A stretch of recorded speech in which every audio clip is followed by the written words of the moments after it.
Dr. Angela DeRosa has been practicing internal medicine for 18 years and says the Affordable Care Act has been tough on her practice. I went to school for 25 plus years to make medical decisions that I believe are in the best interest of the patient and their health care.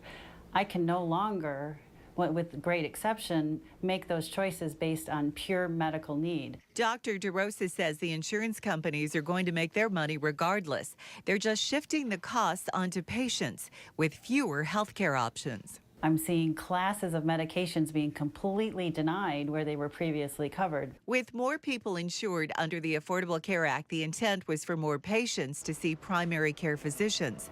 Dr. DeRosa and her colleagues have actually seen fewer patients. People can't afford their deductibles because what they may have used to have had, let's say, a $200 to $500 deductible, now is $2,000, $4,000, $10,000. So patients are avoiding the doctor altogether, which can cause a dangerous domino effect. Which affects medical care, which affects medical consequences and subsequent illness. Fortunately for Dr. DeRosa, she also specializes in hormonal health for men and women.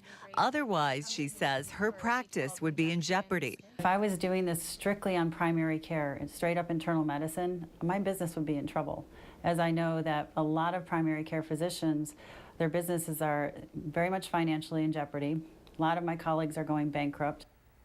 Dr. DeRosa acknowledges the creators of the Affordable Care Act probably did have good intentions, but there may be more effective systems out there, and the stats may back her up. A report in the Annals of Family Medicine shows that as a result of the ACA, America will need 52,000 additional primary care physicians by 2025. And a New England Journal of Medicine survey suggests that a third of all physicians will either retire or move to a different medical field because of the ACA.